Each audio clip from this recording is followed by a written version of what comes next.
Good evening, everyone. Good evening. It is good to see all of you here this evening for this wonderful celebration, the annual celebration and awards dinner that is sponsored by the Interfaith Mission Service. I'm David Person, and it's good to see a full house tonight. I see almost all of the tables are filled. I wanted to make sure that we were still living up to the interfaith part of our name, and I asked how many Christians were there, and it looked like about 300,000 hands were up. So let's see now, how many Muslims are here? Any Muslims? No? How many Jews are here? All right, I see. Beautiful. Hindus. Beautiful.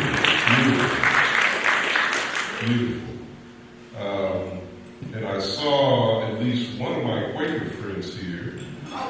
Judy. All right.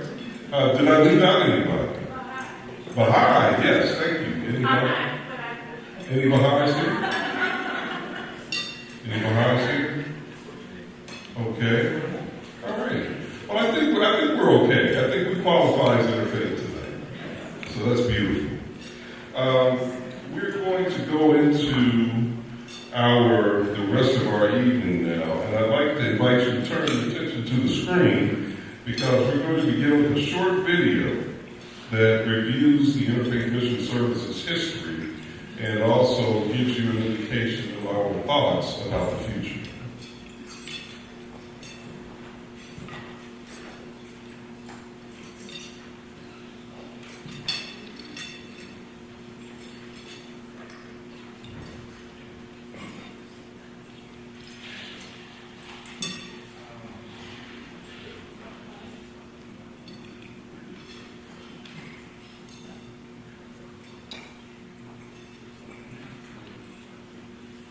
Okay, so we're having technical difficulties, we're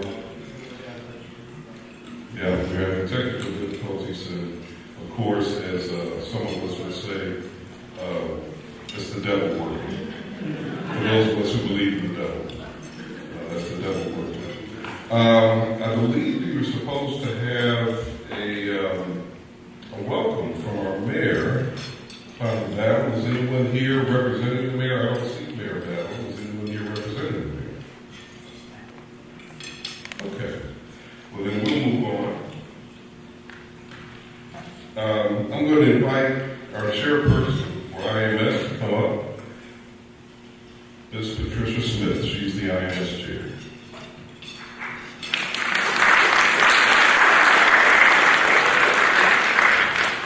Well, I can honestly say we have a sellout crowd, and it's a good problem to have. This is our first dinner since COVID, so please forgive it if it's a little hectic, but I want to welcome you. I want to welcome you this evening. Well, on behalf of all of the Interfaith Mission Service, to our 2023 annual celebration and awards dinner. And I want to thank everyone for being with us tonight as we return to, as I say, our pre-COVID format of sharing a dinner together. What a pleasure to see old friends and meet new friends.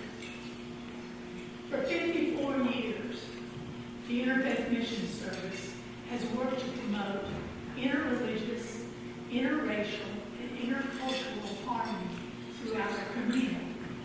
Recently, I was reading about the early days of IMS. Did you know that the first dinner they had together like this was at Holy Spirit, and it was a hot light? So just think, all we had to do was show up tonight, and we had our food already with us. At another time, everyone shared a turkey dinner at a cost of $1.50. There you go. $1.50. There you go. A ticket. Well, things have certainly changed. But although many things are different, there's one thing that remains the same. The Interfaith Mission Service commitment to the idea of creating a beloved community. A community where poverty, hunger, and homelessness are not tolerated because the international standards of human decency do not allow it. Where racism and all forms of discrimination, bigotry, and prejudice are replaced by an all-inclusive spirit of sisterhood and brotherhood. Disputes will be resolved by peaceful conflict resolution and reconciliation with adversaries instead of by force, through a mutually determined commitment to nonviolence. We want to alleviate economic inequity and achieve economic justice. Even after 54 years, there's still work to be done. Our common values and faith keep us ever engaging in the process of creating the beloved community. It is the power of we. Together we can succeed. Thank you to Trinity United Methodist Church for the use of their facility, to Chef Phil and his wonderful staff, and to the Trinity advocates that are serving us this evening, and to all those that made it possible, this evening possible. Thank you also to all of you, our participants and supporters.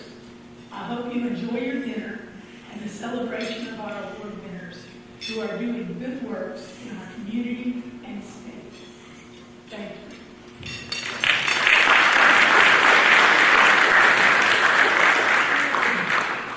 Interfaith Mission Service, celebrating the past, imagining the future.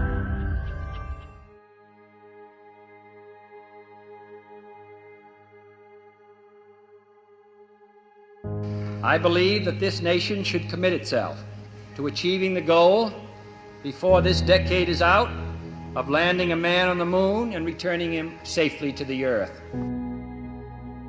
The decade of the 1960s was tumultuous.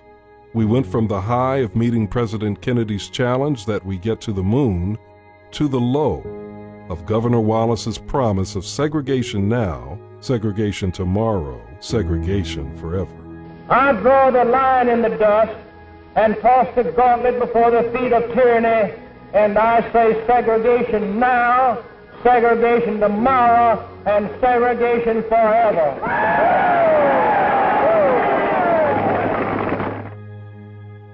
Two different ways of looking at the future, of looking at our neighbors.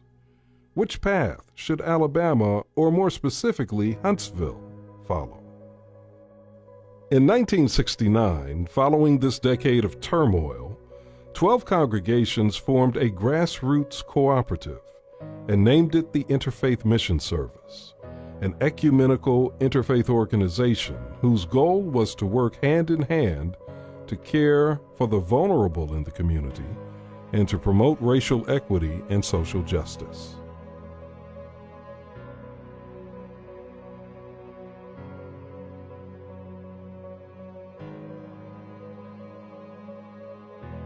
Covenant Presbyterian, Etz Chaim Conservative Synagogue, First Christian, First United Methodist, Home Street United Methodist, Lakewood United Methodist, Latham Memorial United Methodist, St. Mark's Lutheran,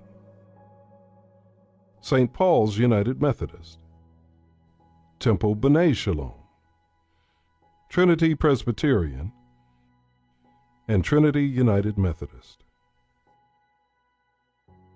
Within 3 years, the membership had doubled. Their goal was to bring faiths together, to tackle racism in all its forms, promote interfaith cooperation, work to alleviate poverty and its effects, and to hold injustice to the light and correct it. IMS, or the Power of We Network as it also came to be called, served as an incubator for a number of well-known and respected agencies. IMS member congregations established the need, created a solution, nurtured the agency until it was strong enough to stand alone, then spun it off to become its own 501c3. Among the agencies in Huntsville that began as IMS Ministries are Helpline and Hope Place, now a part of Crisis Services of North Alabama; CASA, First Stop Homeless Day Shelter; and Lift Housing. There's certainly cause for celebration when we remember the first 50 years. What do we see as the future of bringing faiths together? What will the member congregations face? Congregations of all faith traditions face similar challenges. First, how do we face growing religious diversity? What accommodations need to be made when many faiths attend the same public schools, work together, live in community? Next challenge. What about the rise of fundamentalism in all of the world's great faiths? Challenge number 3. How do today's congregations interface with people who say they are spiritual but not interested in organized religion? The fourth challenge centers on how all of today's faiths resolve internal struggles over human sexuality and over interfaith cooperation. Number 5. How do congregations handle ethical questions raised by biotech research and space exploration? For starters, what does it mean to be human? When does life begin and end? In the future, congregations of all faiths will be facing these challenges. Please join us as we return to those 1969 grassroots and work together to build a beloved community.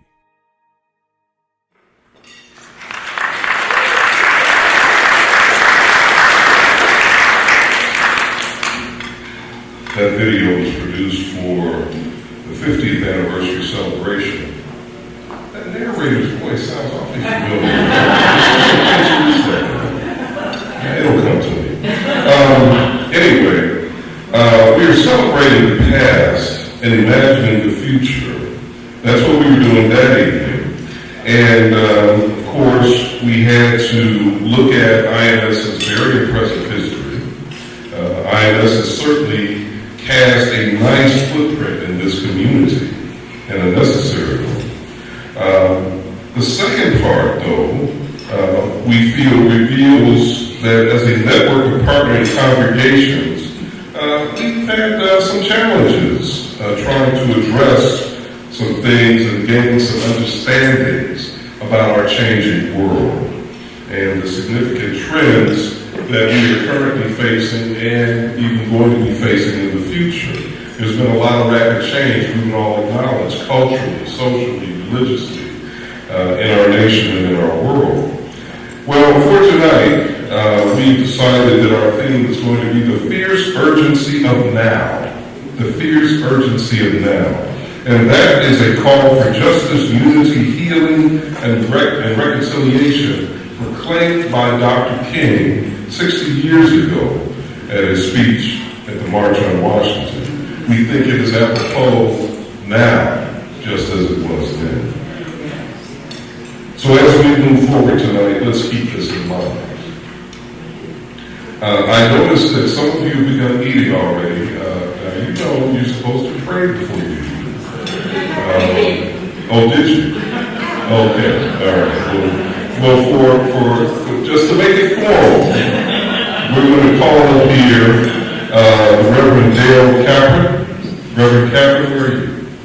All right. Reverend Capron is going to give us our formal invocation, and he'll throw a blessing out there for those of you who may have forgotten to pray. And then we'll have a few more minutes to eat dinner before we bring up our keynote speaker. Reverend Capron. Would you join with me in a moment of prayer? Oh, great Spirit, we thank you for the unity that is obvious in this room. We thank Thank you for each person who is here bringing their individual gifts, talents, strengths to attend this meeting and to be part of the Interfaith Mission Service. We humbly request tonight for us to be united against all forms of violence, against all forms of discrimination. We humbly ask that we reconnect old friendships and begin to grow brand new ones. We ask for blessing upon the food that we enjoy tonight, that it nourish our bodies, prepare us for the important work that we do, together and separately, and that we also lift up those who are in need and those who have less than we do, that they be taken care of, and that they have an abundance. We are united together tonight in all of these things. Amen. All right, so I'm going to call now my friend Jane Davis. She's going to introduce our speaker of the evening, who's also my friend.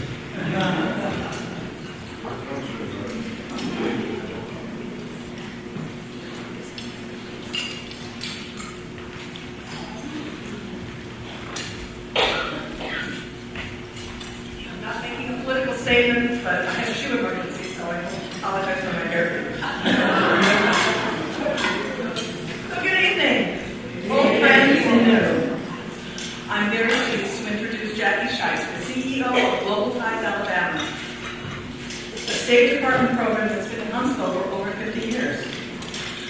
Several years ago, Global Ties asked me to put together an interfaith panel to meet with the delegation studying conflict resolution. They were from Uganda, Israel, Egypt, Bulgaria, the Philippines. And we talked about our pilgrimage program and our day of service and unity and our focus on working together for the common good. Months later, a letter arrived from the U.S. State Department, and we learned that when a typhoon had devastated the village just down from where the young Filipino mayor was, he remembered what he had heard from the Interfaith Mission Service in Huntsville. And he called together the local priest and the imam, and he said, "Can't we work together to help our neighbors?" And now that's the norm for that village. And it's Global Ties and Interfaith Mission Service. And IMS celebrates the past and envisions the future. And the future is what Global Ties does when it welcomes visitors from all over the world to see what Alabama has done and hopes to do. Jackie and her team are the ones who make it happen. If you can look at her program, you see she has a multitude of international and national accolades and honors.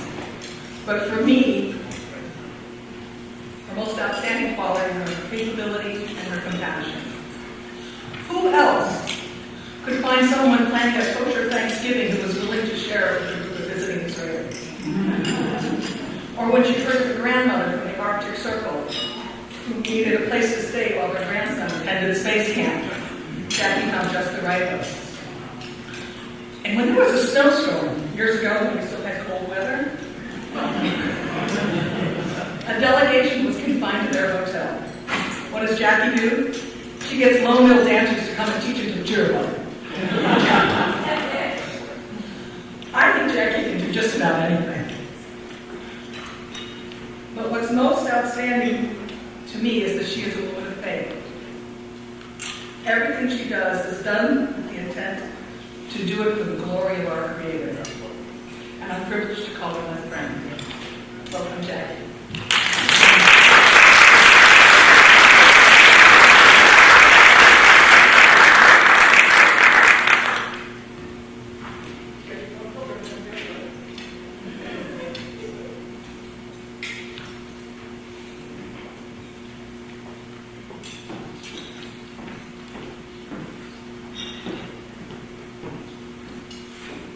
Scary, it's so quiet. Thank you, Jane.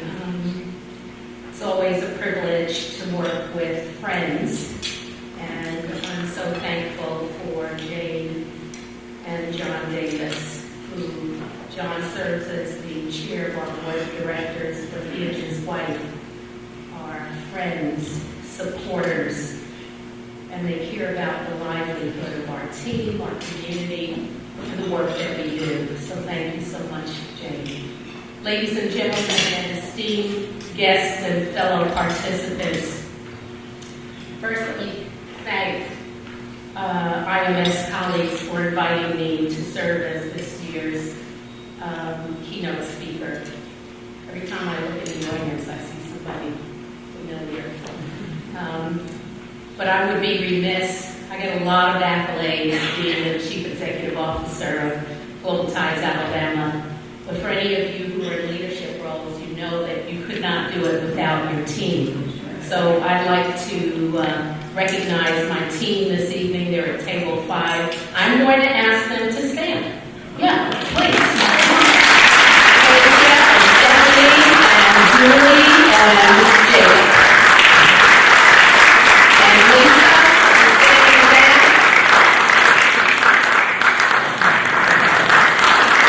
So that's the team. Thank you.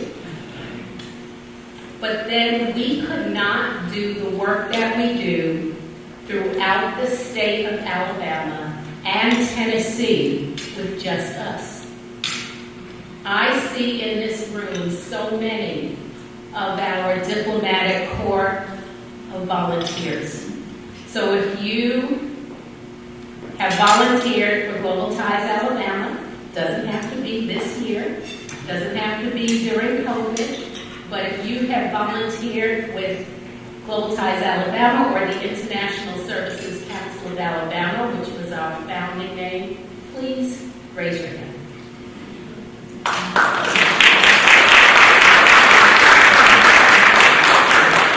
Someone just stepped out of the room, and Paul Freeman has been serving the meal, and I've never seen him in that role before because we've been in the Greater Huntsville Rotary Club together, and I've never seen him serving. I'm so thankful to be in this room with servant leaders of faith, and I'm thankful. I also was surprised to see my church members here, so if they think they're going to not get recognized. The Robinsons and Connie and Pat, would you please stand? Because we lift each other up in the Lord, and that's what keeps us focused on the work that we do. And then what everybody always asks, because by the time I finish this speech, you'll know I'm not from Alabama. You'll know I'm from probably New York, and I'm from Brooklyn, New York. And what everybody asks, so what brought you to Huntsville, Alabama? And it was Oakwood University. And so we have 2 of our students from Oakwood and 1 of our professors, and I'd like to ask you to stand as well.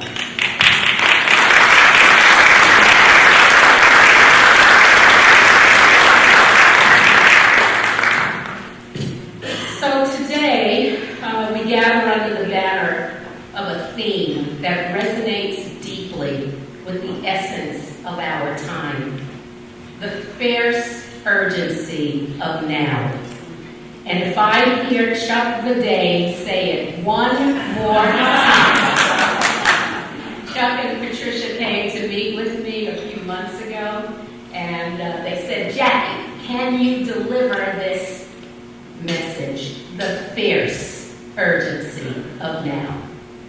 These words were immortalized by Dr. Martin Luther King Jr. as he continued to reverberate through the corridors of history, his inspiration for us to reflect, act, and propel positive change in the world around us was accepted, and I know for a fact that it continues to inspire many of us. In the face of unprecedented challenges and remarkable opportunities, we are reminded that the present moment holds a unique power. It is a reminder that time, relentless and unyielding, demands our attention and our action.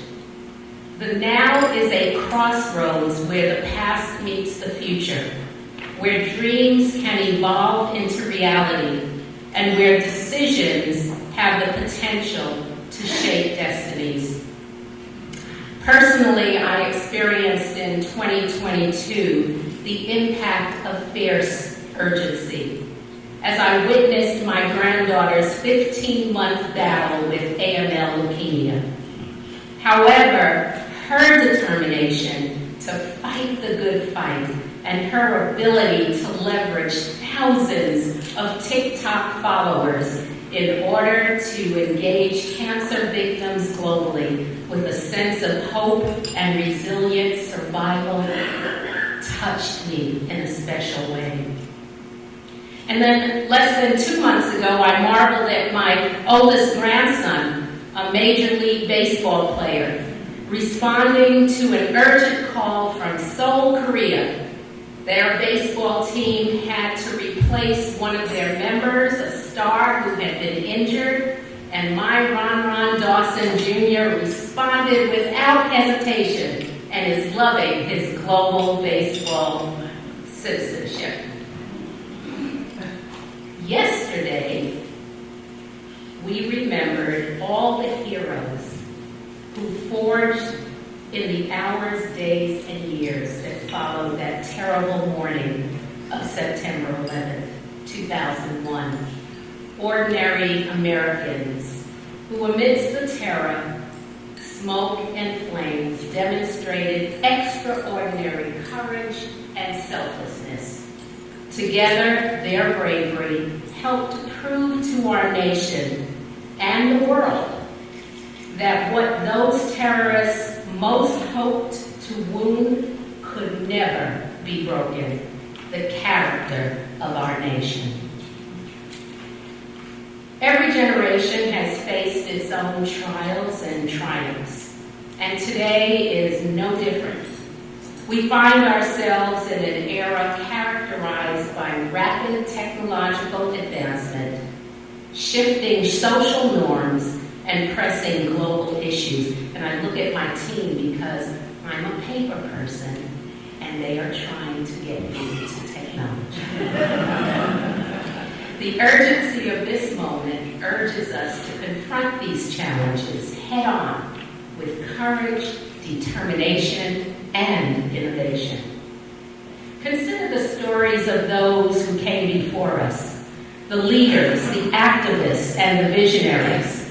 And by the way, many of you are in those categories. You heeded the call of the fierce urgency of now. Their actions were not born out of convenience, but out of necessity. They understood that progress could not be postponed, and they recognized that waiting for the perfect time often meant waiting forever. I have the honor of leading Global Ties Alabama, formerly known as the International Services Council of Alabama, which was founded in 1965. Our founder and a Rotarian, Thomas Pickens Gates, returned from Cuba, and on reflecting how the military trainees at Redstone Arsenal were being treated, no contact with them after daily classes or on the weekends, he went to Huntsville's mayor and Madison County Commission to petition their support in starting an organization which would be more welcoming to Rocket City international visitors. He then learned that the U.S. Department of State hosted international delegations throughout the United States, and they began the legacy of citizen diplomacy in Alabama, the right and responsibility of all Americans to influence the foreign relations of the United States, one handshake at a time, or what we tell our visitors, since we're in the South, one hug at a time. The over 200,000 IVLP alumni have resulted in 350 plus rising to president or prime minister in their respective countries. And so when we solicit your participation to meet them at the airport, to serve as a guide, as Jane does with our delegations, to serve as a professional resource given the experience that you might have or the involvement that you have, hosting them in your home for a dinner or lunch so that they could be at the table with real Americans, not what they see in the TV or in the media, but real Americans. That's what Jane was sharing with you about the lasting and memorable impact that citizen diplomacy can have. Similarly, in 1969-1970, the journey of the Interfaith Mission Service began, representing an interfaith partnership of 7 congregations in the city of Huntsville, providing life's essentials, meal packs and hygiene kits and shelter to people of diverse cultures who were homeless and in poverty, which led to the start of several organizations, including First Stop. IMS promotes religious, racial, and cultural harmony. IMS has proven to be an advocate for the disadvantaged, whether inequities because of racial, property, food, or transportation, victims of drug addiction, disabilities, domestic violence, senior citizens, and youth. IMS represents 3 decades of ministry in the community, promoting religious, racial, and cultural harmony. Our world requires solutions that match the urgency of the problems we face, whether it's the climate crisis threatening our planet, the call for social justice echoing throughout our streets, or the need to bridge divides and promote understanding. The time to act is now. We stand on the precipice of change with the power to be catalysts for transformation. Embracing the fierce urgency of now means embracing discomfort and uncertainty. It means being unafraid to challenge the status quo and push the boundaries of what is possible. It means harnessing our collective energy and talents to create a better future for ourselves and for our generations to come. Dr. Martin Luther King Jr. in his April 1967 speech, Beyond Vietnam, A Time to Break Silence, said, "This I believe to be the privilege and the burden of all of us who deem ourselves bound by allegiances and loyalties which are broader and deeper than nationalism and which go beyond our nation's self-defined goals and positions. We are called to speak for the weak, for the voiceless, for the victims of our nation, for those it calls enemy. For no document from human hands can make these humans any less our brothers." Fast forward 56 years later, Afghanistan, Ukraine, Syria, Haiti, Niger, Sudan. The more things change, the more they stay the same. Dr. King also said, "I refuse to accept the cynical notion that nation after nation must spiral down a militaristic stairway into the hell of thermonuclear destruction. I believe that unarmed truth and unconditional love will have the final word in reality. This is why right temporarily defeated is stronger than evil triumphant. I believe that even amid today's mortar bursts and whining bullets, there is still hope for a brighter tomorrow. I believe that wounded justice lying prostrate on the blood-flowing streets of our nations can be lifted from this dust of shame to reign supreme among the children of men. I have the audacity to believe that peoples everywhere can have 3 meals a day for their bodies, education and culture for their minds, and dignity, equality, and freedom for their spirits. I believe that what self-centered men have torn down, other-centered can build up. So how do we heed this call? How do we channel the urgency of this moment into meaningful action? It starts with a shift in mindset. It starts with acknowledging that change is possible and that our efforts matter. It starts with recognizing that the time for waiting has passed. In fact, we, IMS, and Global Ties Alabama, are leading the way. In 2021, when the urgency of plight of Afghans to resettle in the United States, GTA facilitated Zoom calls with Alabama's nonprofits and the faith community to determine a constructive course of action in refugee resettlement.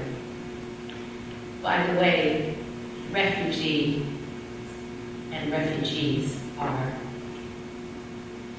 legal.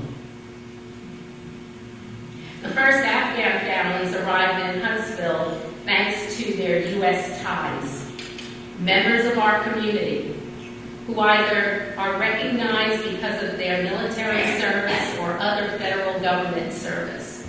And we had 2 sets of U.S. ties, one in South Huntsville and the other one with the Net Church. And they became official sponsors of the Afghans who resettled here.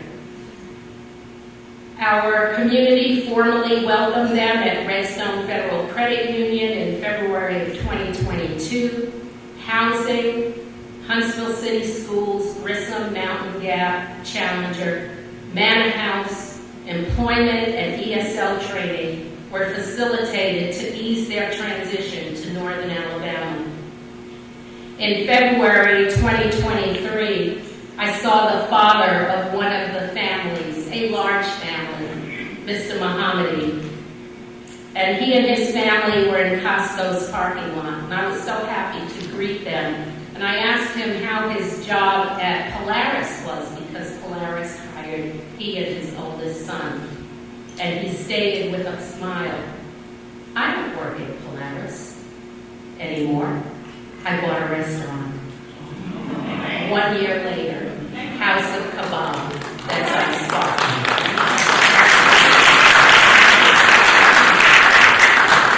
Last month, I attended the Ukrainian Independence Day celebration at Mount Zion Baptist Church. It was somewhat overwhelming. There were over 200 in attendance. And the attendees celebrated being able to experience the American dream in support of the continuing, while diligently working to send resources to their home country in support of the continuing war between Ukraine and Russia. We have witnessed amazing strides from Afghans and Ukrainians and Latinos and Africans and Asians. We have welcomed them as they celebrate the creation of new memories with new friends, while they demonstrate incredible courage and acceptance of life in Alabama and the United States, where happiness, prosperity, and peace are actualized. By the way, stay tuned for more related information about refugee resettlement in Huntsville, Madison. This evening, let us be inspired by the progress of who came before us. Let us remember that change begins when we dare to take the first step, no matter how small.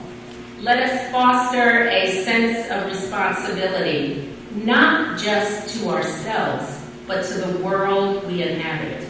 As Maya Angelou said, when we cast our bread upon the waters, we can presume that someone downstream, whose face we will never know will benefit from our action, as we who are downstream from another will profit from the grantor's gift. As we move forward, let us channel the fierce urgency of now into a force for good, a force that transcends borders, overcomes obstacles, and unites us in purpose. Let us seize the opportunities before us, armed with the knowledge that the time to act is now. In the words of Dr. Martin Luther King Jr., we are now faced with the fact that tomorrow is today. We are confronted with the fierce urgency of now. So let us rise to meet this urgency, each of us contributing our unique strengths to the collective journey towards progress. I still believe that one day mankind will bow before the altars of God and be crowned triumphant over war and bloodshed. And nonviolent redemptive good will proclaim the rule of the land. And the lion and the lamb shall lie down together, and every man shall sit under his own vine and fig tree, and none shall be afraid. I still believe that we shall overcome. Thank you.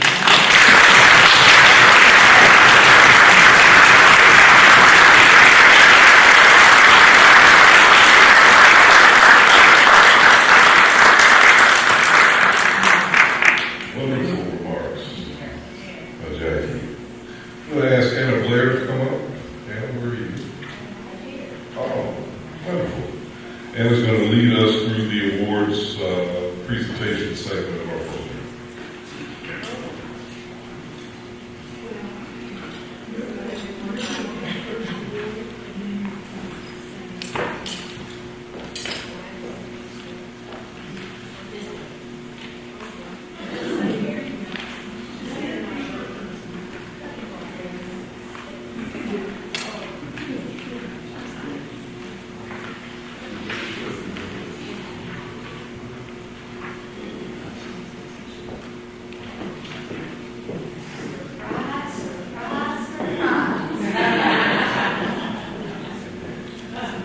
It's my honor to be here tonight with all of you.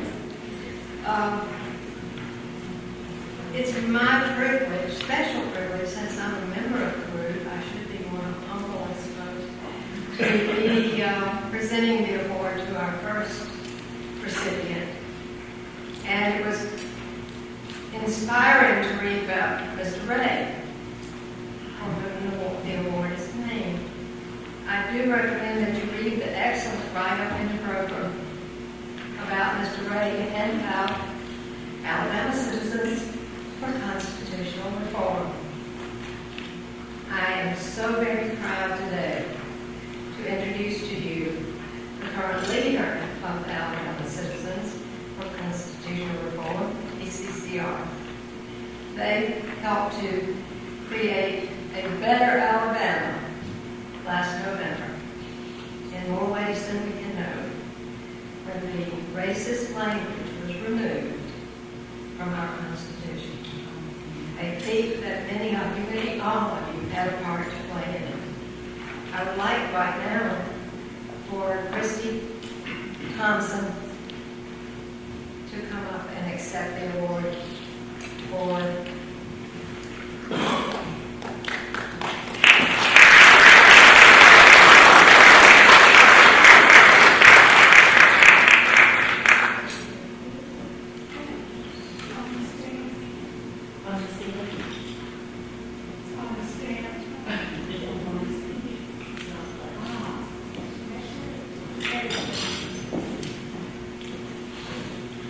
Christy Thompson is current board chair.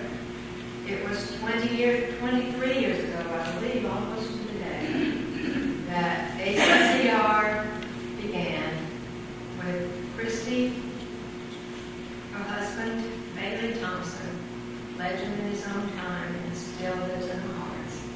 And Christy is maintaining and gaining every day. Thank you so much, Christy.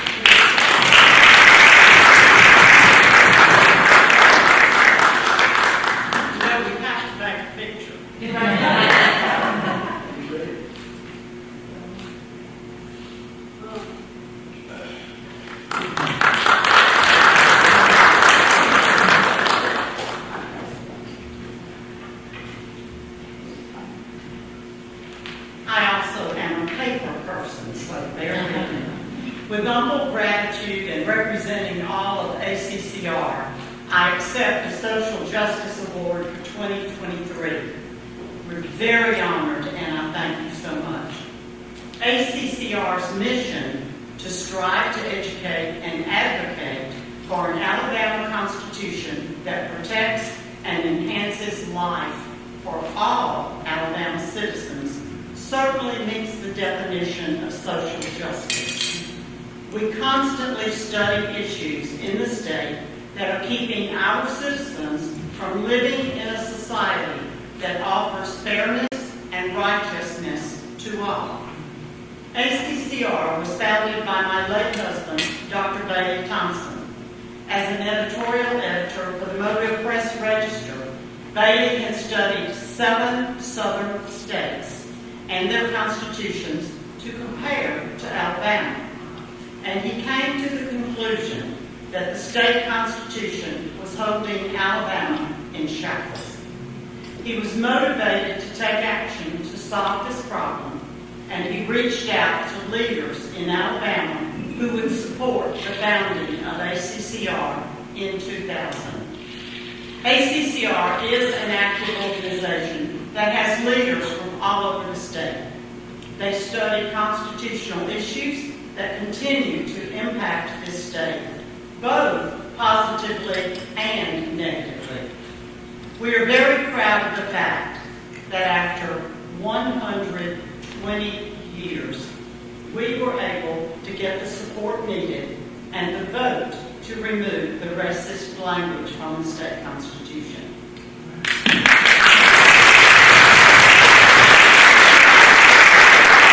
We need your involvement. Join ACCR. Educate the public. Write. Talk to your legislators. And always vote. Can you tell I'm a retired principal? Talking to the students. I close with a quote from an article on the Europe website by Dr. Susan C. Brown, author of The Fierce Urgency of Now, a call for justice, unity, healing, and reconciliation. She quotes from Dr. Martin Luther King's 1963 March on Washington. We are now faced with the fact that tomorrow is today. We are confronted with the fierce urgency of now. In this unfolding conundrum of life and history, there is no such thing as being too late. This is no time for apathy or complacency. This is the time for vigorous and positive action. Let me remind you, even 60 years after King's speech, the time is now. Make Alabama a better place for our children. Thank you so much.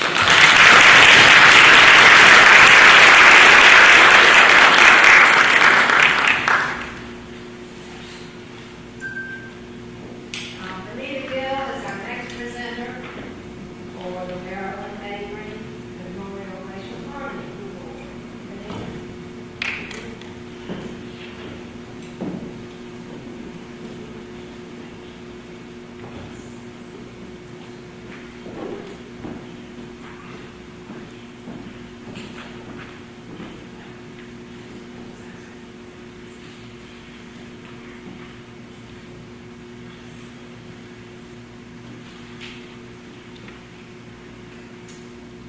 Good evening. Good evening.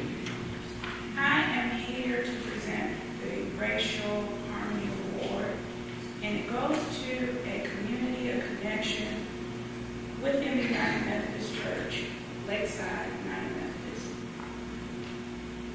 Hopefully, Dr. Kelly will let me borrow from some of his time, and I wanted to present a lesson that I've learned in exploring the essence of the Lakeside Juneteenth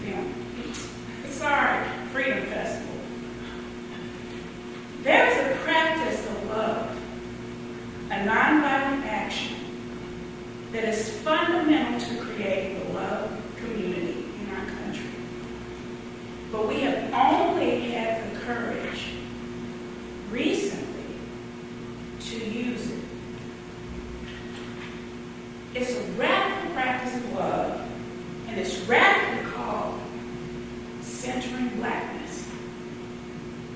Centering blackness is a potent antidote to white supremacy culture, particularly in this state where anti-blackness is both its core wound and its organizing principle. White supremacy culture needs to declare that centering blackness is an act of hate because it needs anti-blackness to thrive. Thus, the shenanigans begin in our language. All we have to do is listen. But we, the beloved community, declare that Black lives matter. However, when we do this, we're countered with all lives matter. We, the beloved community, call out for justice through equity, only to have diversity and inclusion to replace it. The beloved community honors the contributions of Black people to this country, only to have it stricken the narrative from its books. So, what we want to remember as a beloved community is that giving up is not an option. There is a fierce urgency of now because we envision reconciliation, healing, and restoration. Now, the physical practice of centering blackness is the gathering of Black people, taking up space in love, of course, and it's powerful.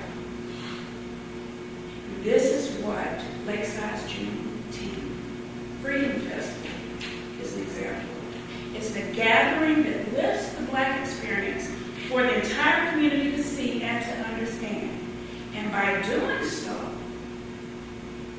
harmony comes closer, and all humanity is liberated. I'd like to present to Dr. Reverend Kelly, our senior pastor at Lakeside, the award for racial harmony, and let him give us a short speech. I've taken up some of his time.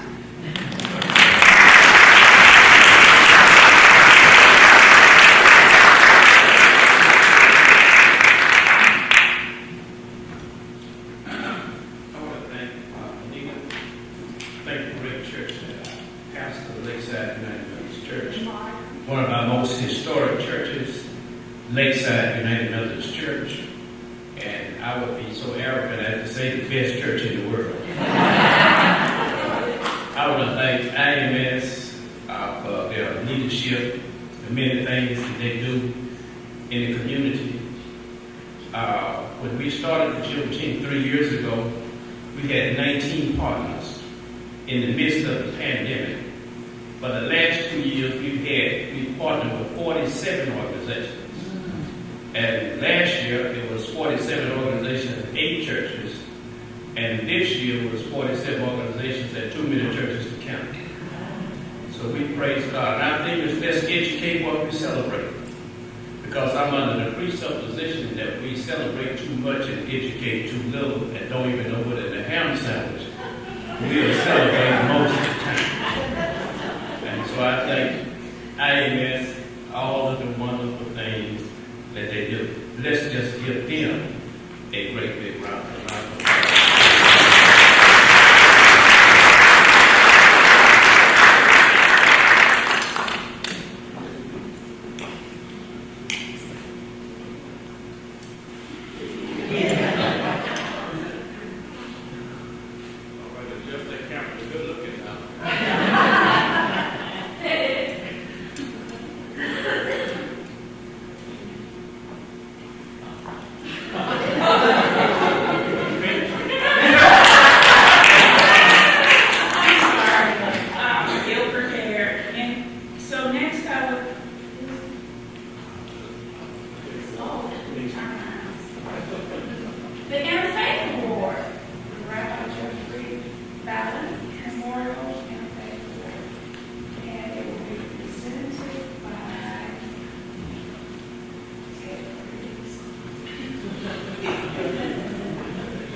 Good evening. I'm here to present the Jeffrey Ballin Memorial Interfaith Award. It's named after Rabbi Ballin, who was at Temple B'nai Shalom from 2001 to 2009. He was the award is named after his love of justice, his interfaith understanding and respect, and this year's recipient goes to the Huntsville India Association. And Mr. Krishna Srikakola, who will be accepting. I apologize for the mispronunciation. He's chairman of the Huntsville India Association. It's a 40-year-old organization representing the Asian Indian community in North Alabama. They have sponsored a tremendous number of activities during the year. I'm on their newsletter, email distribution list, so I can attest to the fact that they're very active, and I would encourage you to do the same. And I'd like to bring him up to tell you more about what they've been doing.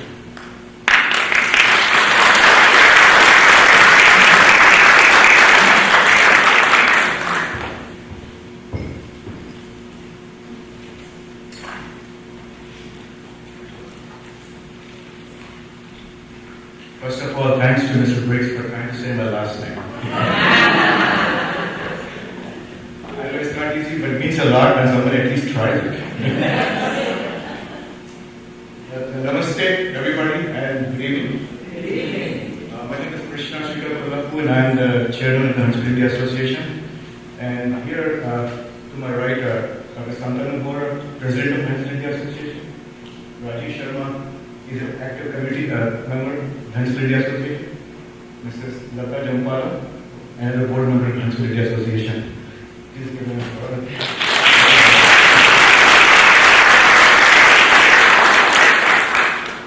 We are truly honored to receive this award, and words cannot express our happiness in being recognized by an organization like yours. It was truly a moment of joy and happiness when we got this call from Dr. Robert Farrell informing us. A little bit about our organization. We are a 40-year-old non-profit, non-sectarian, secular, and also we represent all of the Asian Indian community of Huntsville. We undertake charitable, educational, scientific, and cultural programs. One of the objectives of Huntsville India Association is to educate Huntsville and the community of North Alabama about India, which is the world's largest democracy, and also about India's ancient history and diverse culture, which is really precious. A little bit about India. Pardon me, I'll be bragging a little. But India is a very diverse country with many religions, languages, scripts, clothing, and ethnicities. India has 28 states, and each state is like a different country.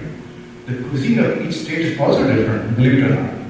In fact, people from each state even look different. One good example is right here. I'm going to take up Dr. Bora is from the northeastern state of Assam, and I belong to a southern state called Andhra Pradesh. And look at the difference.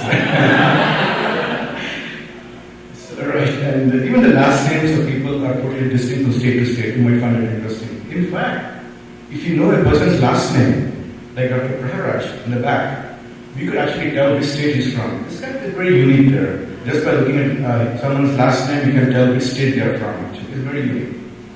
All this diversity sometimes makes me wonder, why don't we call India as the United States of India? Back to Huntsville India Association. We are very inclusive and we celebrate many of our festivals on a grand scale in North Alabama. And biggest thing is we are open for everyone to attend. I guess that's what we are doing. Some of the well-known festivals are Holi, which is a festival of colors. And Diwali, I think you must have heard that.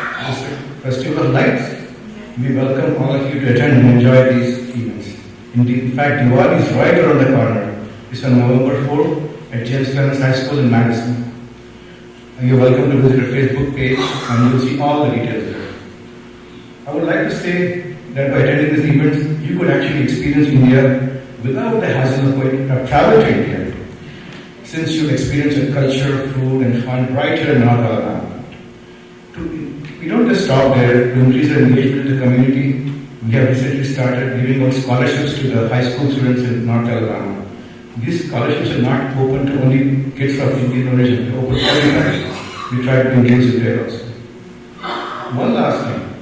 There are several organizations in this area from India, because India is so diverse. Many of India's 28 states have their own organizations here. In fact, I am also part of some. And they are also very active. They also celebrate the regional festivals and draw a lot of people. Okay. It's a fun-loving culture, trust me. And however, what I want to clarify is Huntsville India Association acts like an umbrella for all these organizations. I just wanted to clarify that aspect. With that being said, I don't know if I ask questions, but maybe a question or two? No? Thanks again for the honor. You're blessed to be recognized by Interfaith Mission Services. Namaste.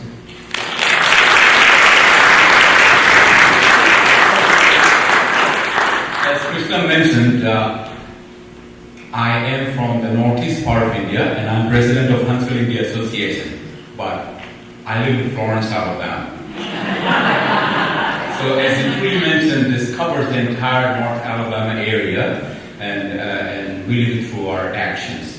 Another thing that I'd like to mention today is the fact that the year 60 years was thrown about at the University of North Alabama where I teach. Mr. Wendell Gunn was the first black student to have been enrolled at the University of North Alabama. And that's a phenomenal achievement. Yesterday we had a kind of like a Wendell Fest on campus. It was wonderful to see that. And of course he talks about how Fred Gray was ready to sue all the universities in Alabama so that black students had the opportunity to educate themselves and move forward. So as you're talking about, what is the term, fiercely now? Is that what it is? So I guess it is very appropriate that we keep at it, although it's been a good 60 years, the journey has started, but we have many more miles to cover. So thank you very much for this opportunity. Thank you.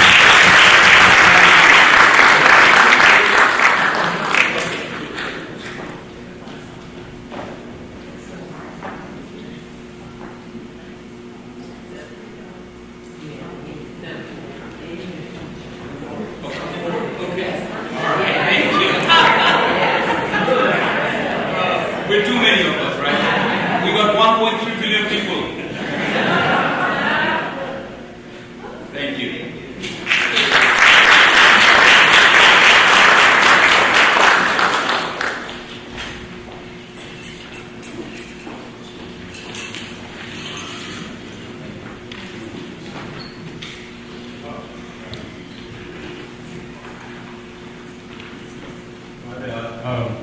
I'd like to invite Chuck today to give the Direct Service Award.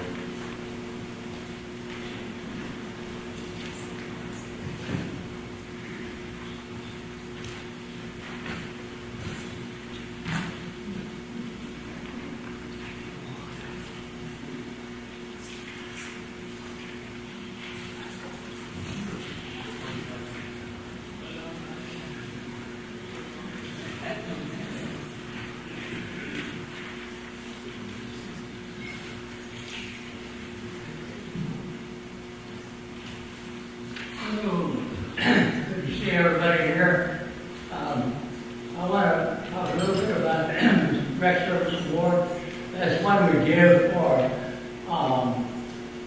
activities that are in the what we consider direct service, feeding people, clothing people, meeting the immediate need of then there's another dimension of outreach which we refer to as systemic change, and that's asking the question, why do we have so many people needing these services? And that's sort of called upstream work. So this award is dealing with the direct service, and let me tell you a little bit how I got involved. A couple years ago, I was asked to attend a meeting at St. Barclay Baptist Church up in northwest part of Huntsville. And I've been there once or twice before, but I wasn't quite sure how to get there, so I thank map on your iPhone. When I walked into the room, it was full, big room, the size of this room. And it was full of people, U-shaped table, and the meeting had started. And there was this lady that was running this meeting, and boy, was she a dynamo. She had everything under control, and I was very, very impressed with the conduct of that meeting and their goals laid out and how they're going to see those goals. And they were talking about an event that's going to happen in December, and it'll be happening again this December, where they're feeding food to about, well, she'll tell you in a minute, but it's over 200 people in the day of December. I came back, the second meeting I was in there was delivery day. Again, a very extraordinarily organized affair where the food was in the trays in the buffet form, and then a big line lined up, put in their trays. And then you would take your tray over to a table and set it down. Another crew of people would pick that tray up and take it to a travel bag. And then another group of people would take that travel bag out to the cars and buses that were going to deliver that food. And so then I made contact with Teresa Batts during those couple of meetings, and then we got together at one of people's offices right across the street called Panera, and we talked a little bit about what we can do together afterwards. So it was a very profitable thing for me to do, was to be a part of that, and then see how we can connect later in the other endeavors that operate under the company. So, Teresa, if you come up and talk a little bit.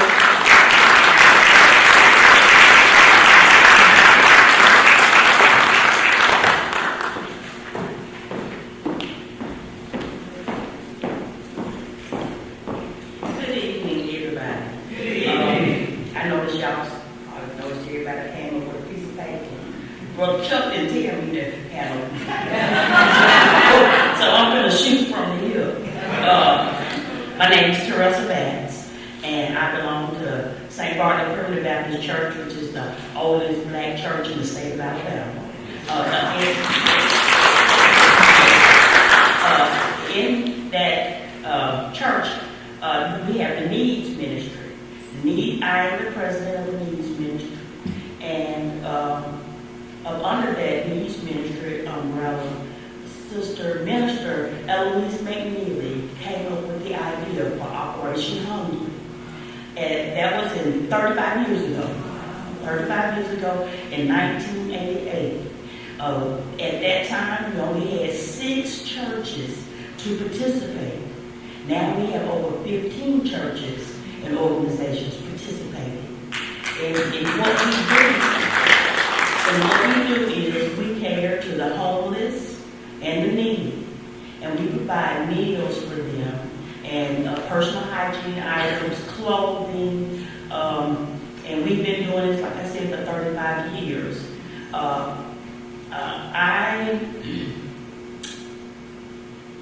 am very proud to be the leader of this organization. I want to recognize 2 of my church members who are here today supporting me, Sister Bernice Burnett and Sister Deborah Jones. Raise your hand.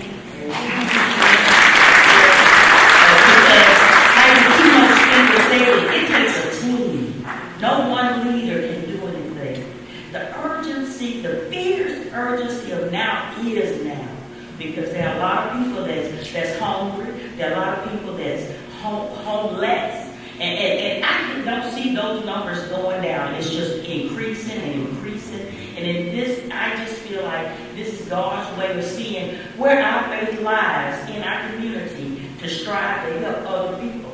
Okay? So with the Operation Hungry, we meet twice a year as a function for the picnic in the park.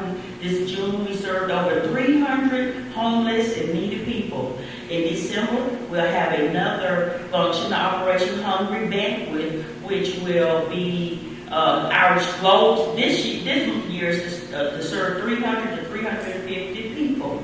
We go pick them up, we bring them to where we need them to be, we feed them, the churches come together and prepare this wonderful meal. We give them gift cards, we give them clothes, whatever they need, like I said, personal hygiene things, and then we take them back to their destination. They really appreciate things like this. Like I said, the fierce urgency of now is right now, because these numbers are not going down. The rich getting richer, the poor getting poorer. So we need to work together. What is it? The power of we. That's important, because if we don't work together to make these things, like I said, if we don't even help but one person, we've done more than enough.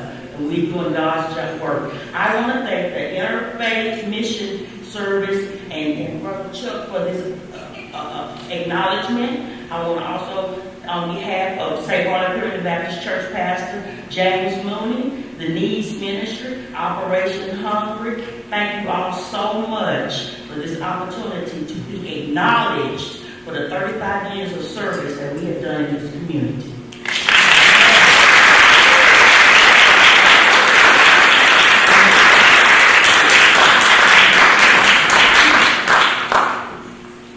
It's my honor to give this award to you as the Direct Service Award, presented Secretary Club, 2023 Operation Hungry, in honor of your contributions to the creating of the beloved community. Thank you.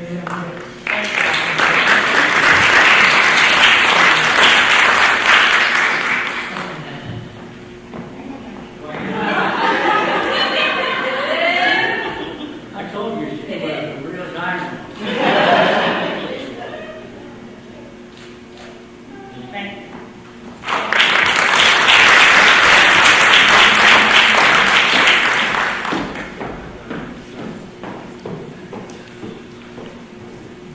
I'm sorry, I forgot to say, anybody want to join our committee?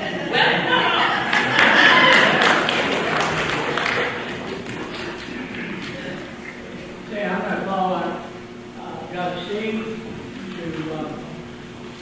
to have the next award going to a person that I'm sure all of us know who is going to join the ranks of the retired, and so Doug is going to come forward and give that presentation.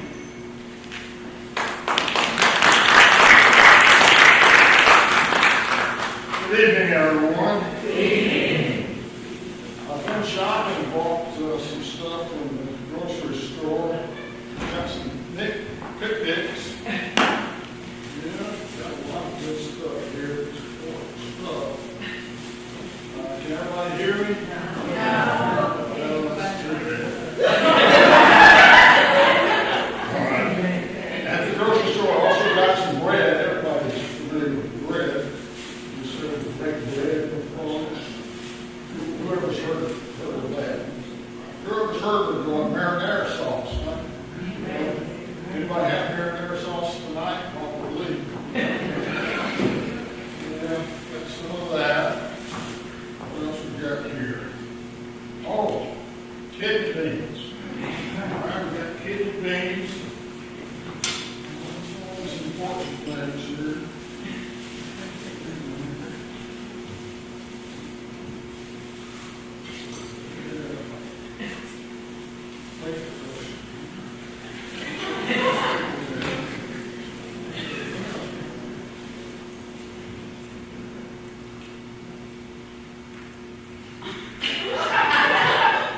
Peanut butter.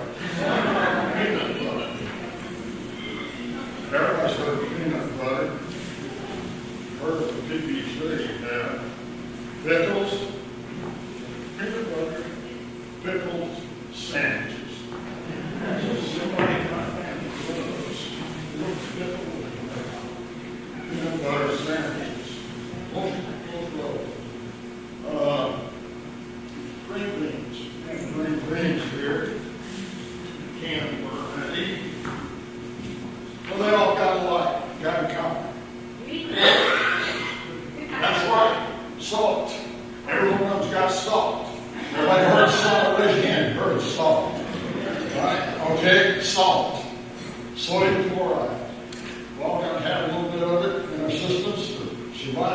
day to day, but why is it important? Saw somebody at our table putting salt on the salad before it even tasted it. I thought that was unusual, but everyone to his own part. Anyway, salt is important because it prompts your taste buds. It gets in contact with your taste buds, and they alert the rest of your digestive system. More to come. Hey, this is good. Food's coming. And they energize your digestive system. Salt does a lot of other things that I won't get into right now, but in the Bible, I think the Old Testament as well as the New Testament, we speak of the salt of the earth. Okay, now, the thing about salt helps you digest food, all right? But it doesn't call attention to itself. It enhances the flavor of the food without calling attention to itself. Salt of the earth people are people who enhance other people, the good works of others, without going off calling themselves. I was impressed with a piece of paper someone kept referring to. I'm prepared. I got my speech right here. I didn't think I was prepared, but it's right there. Okay, David Freeman was born. He went to school. He made A's, probably made some B's, other grades. But all that stuff you read, the bio, that's in the program. I didn't know him then. Well, here's what I know about him. One of the first encounters was when I was driving the Latham bus, crammed with Weatherly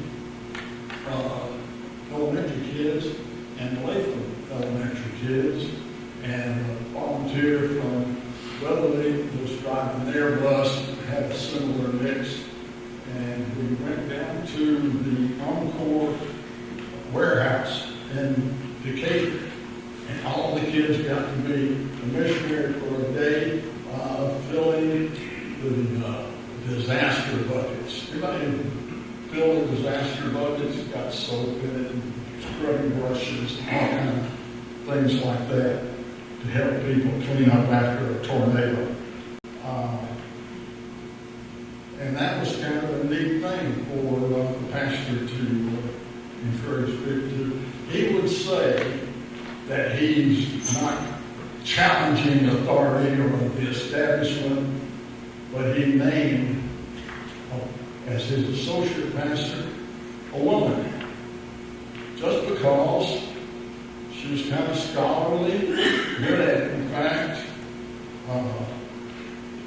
and a heck of a talented intellect to bring to that job there at Weatherly. Know very well.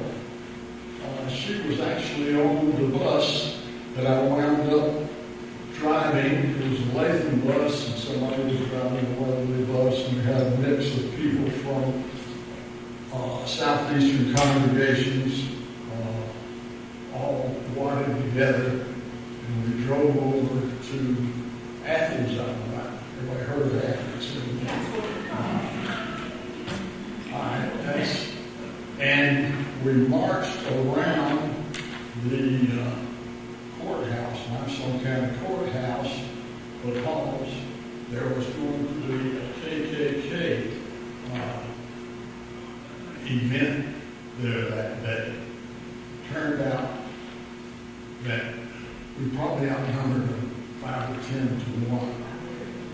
And we marched silently, carrying poster board. Everybody knows kids aren't working on poster board, with one block lettered word on it: love. and we just encircled the KKK. No words exchanged, some smiles, waves. Again, it would say that's not being bold, that's just doing what you're supposed to. We established the Willie Community Garden.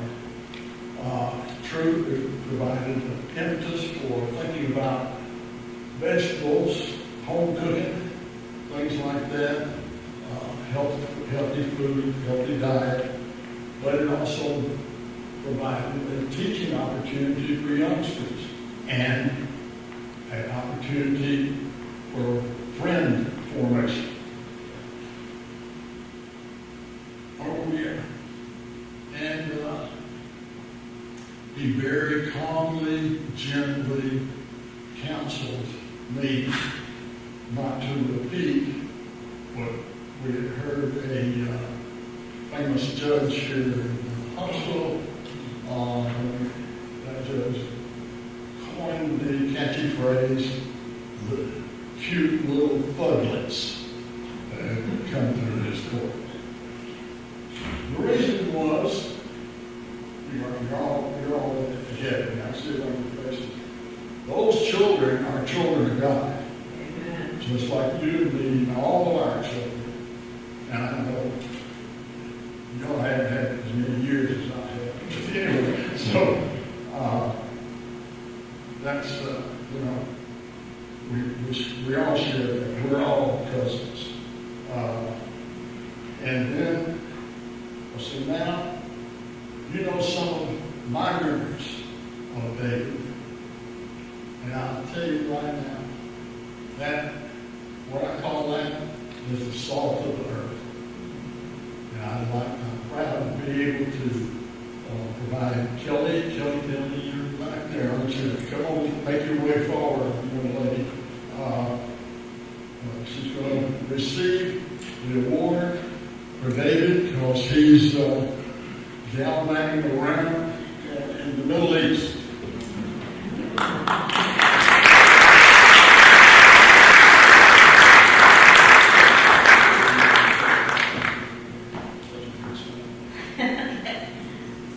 When David left for Israel and asked me to do this, he didn't help me out of the speech either. So I am shooting from the hip also. But I am proud of my husband. He is a great man and a principled man. And my congregation, Weatherly, is a beautiful, free, conscious congregation. And I am proud and exceedingly grateful to be a member of such a congregation. It is a beloved community. It is my beloved community. And I know the people well enough there that their mission and passion is to extend the beloved community all over Huntsville and even beyond. So thank you for this award, and I will make sure that he gets it.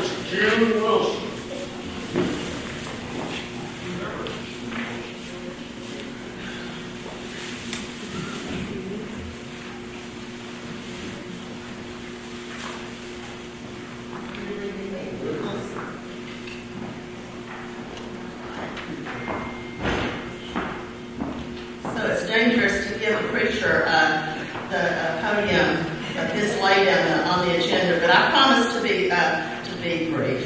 I promise. I have my notes on my phone here. So, in the spirit of the fierce urgency of now, I've got two announcements. Number one, all award group recipients, please stay around. We're going to do a group picture. Okay, that's number one. Number two, the lovely blue and yellow table center piece the table, somebody at the table is welcome to take those home. Did you know that the sunflower was the national flower of Ukraine? Okay. So please take those so that I don't have to carry them back home. Okay? All right, thank you. All right, so I have the honor and privilege of presenting a memoriam to a very sweet and special person, Mrs. Camille Solly, who passed away earlier this year. So I've had known Camille for 40 years, which really should mean like we were in the nursery in diapers together. But anyway, 40 years ago, I met Camille out at UAH, where she was representing Chi Omega sorority, and I was representing Kappa Delta sorority, but we became friends. And I will definitely miss her. When she was working at Habitat for Humanity, I was going on my very first mission trip, a global mission trip to Johannesburg, South Africa, doing some Habitat for Humanity work. And I talked to Camille about that. She said, you know what I'm going to do? We're going to give you some money to take, and then we're going to tithe. We have to tithe a certain amount of our profits to another Habitat organization. And they did South Africa for a year. And so that was just so special to me. That was like another way. I mean, she reached not only Huntsville, Madison County, which you can read about in the program, but she reached around the world. And so what I'm going to miss, and I'm already grieving, is the annual Christmas card, annual holiday card that I got from Camille and Steve. And so that, I'm already grieving that. So anyway, Steve, come forward, please. So we have this, and it says, celebrating the life and legacy of Camille Walker Solly in honor of her contributions to creating a beloved community within the Interfaith Mission Service in the Huntsville and Madison County communities. 2023 Annual Celebration and Awards Dinner, September 12, 2023.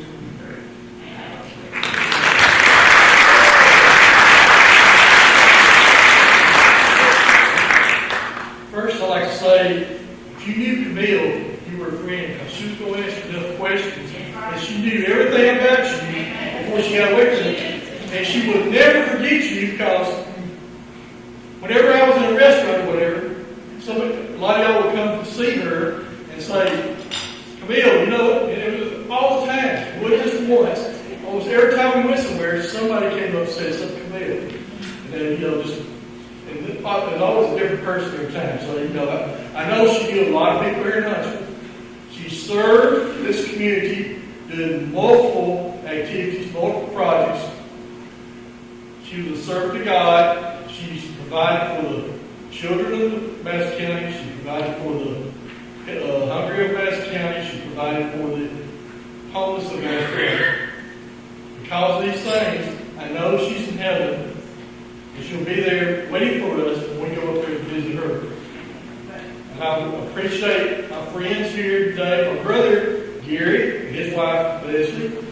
My brother, Tim, his wife, Jamie.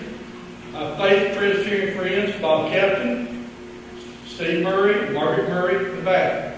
And I appreciate all y'all being here, and I appreciate my Interfaith Mission for giving this award to Camille, because I know she would be embarrassed right now knowing she got it, because she never thought she earned anything, but I know she did.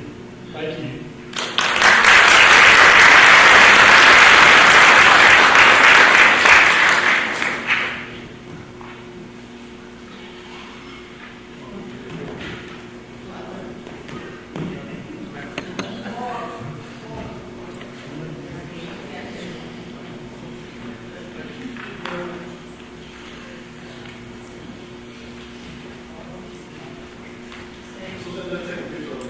Okay.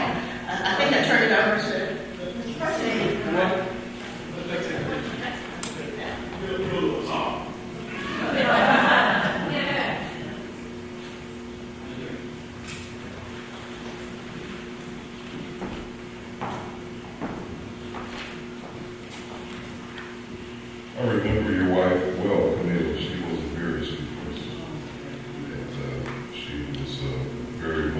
serve him that honor.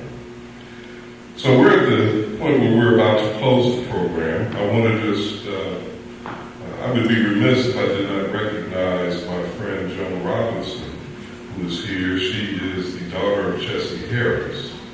And if you don't know the Chessie Harris story, you should look it up. You should Google Mrs. Harris. She and her husband did remarkable work here in this community for children in need, doing work that was pioneering work.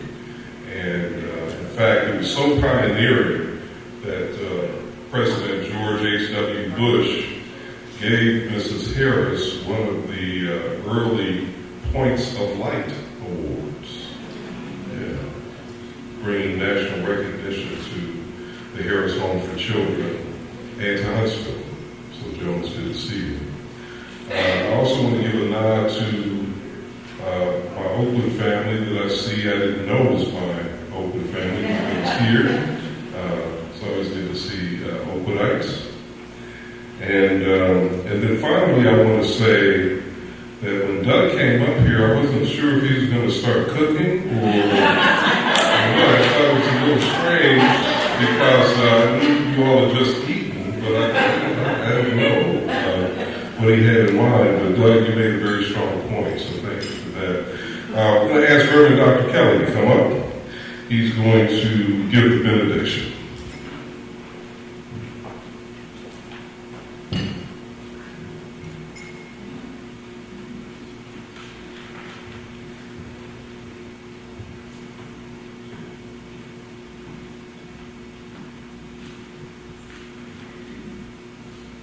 Let us stand, please.